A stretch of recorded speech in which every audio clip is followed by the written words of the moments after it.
በኢትዮጵያ ለግብርና ኢንቨስትመንት ልማት የሚሆኑ ትልልቅ ወንዞች ተፋሰሶችን ጨምሮ ሰፊ የከርሰ ምድር ውሃ ቢኖርም እስካሁን በበቂ ሁኔታ ዘርፉ ለምቷል ማለት አይቻልም። ለዚህ ማሳያው ደግሞ በአሁኑ ወቅት በኢትዮጵያ ለግብርና ኢንቨስትመንት ከሚሆነው 36 ሚሊዮን ሄክታር መሬት ማልማት የተቻለው 50 በመቶ ገደማውን ብቻ እንደሆነ የግብርና ሚኒስቴር መረጃ ያመለክታል።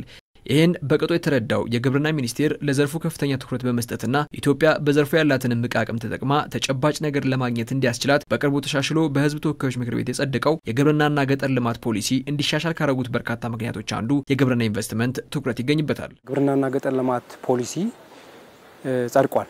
በአዲስ መልክ ቀድሞ የነበረውን ሪቫይዝድ በማድረግ ጸድቆ ወደ ስራ የተገባበት አግባብ አለ። እንግዲህ ወደ 10 የሚሆኑ የትኩረት አቅጣጫዎች ፖሊሲው ላይ ተቀምጠዋል።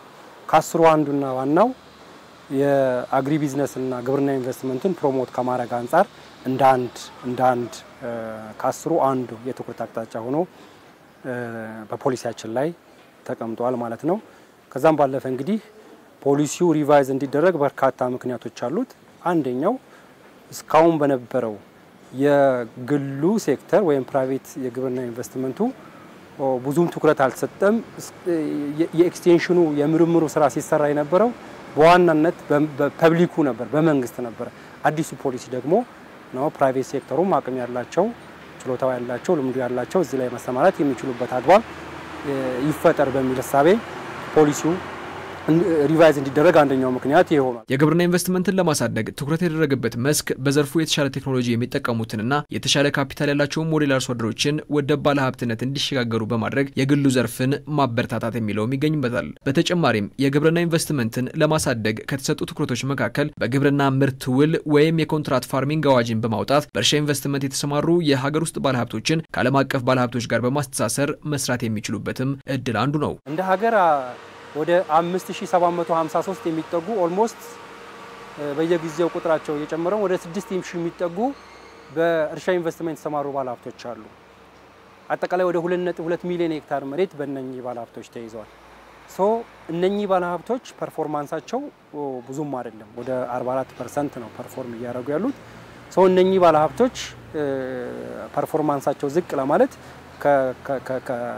ከኤክስፒሪያንስ አንፃር ከካፒታል አንፃር ሌሎች ሪዝኖችም አሉ።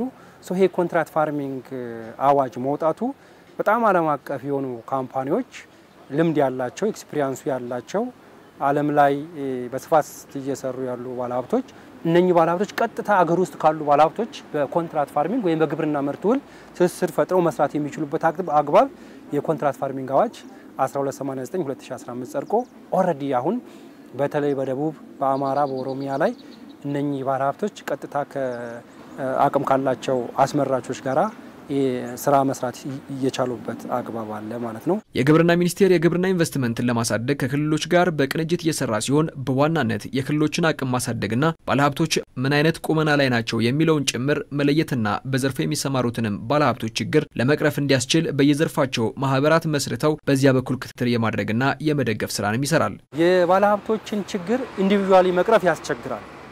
ምንድነው ባለሀብቶች በማህበር እንዲደራጁ እና እንደግፋለን። በየክልሉ ባለሀብቶች ተደራጅተው ወደ ፌደራል ወይ ፌደራል ላይ ያለው ባለብዙ ዘርፍ የሰብል አምራችና ላኪ ባለብዙ ዘርፍ ማህበር አባል እንዲሆኑ ይጠበቃል። እስካሁን 4 ክልሎች ተደራጅተዋል።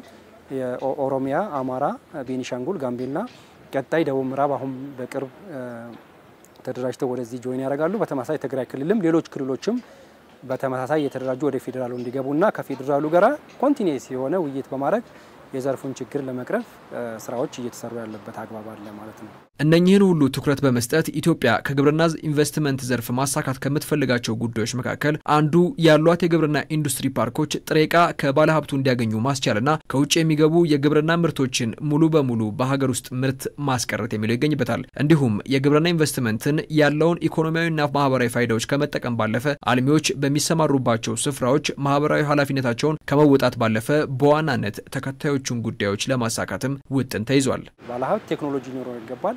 ያ ቴክኖሎጂ ሲመጣ ቴክኖሎጂን ትራንስፈር ከማድረግ አንፃር ለአርሶ አደሩ እነሱ ጋር ያለው አሰራር እነሱ ጋር ያለው የተሻለ ሲስተም እነሱ ጋር ያለው ቴክኖሎጂ ታች ወደ አርሶ አደሩ ተደራሽ እንዲሆን ይፈልጋል። የቴክኖሎጂ ትራንስፈር የምንለው ነው።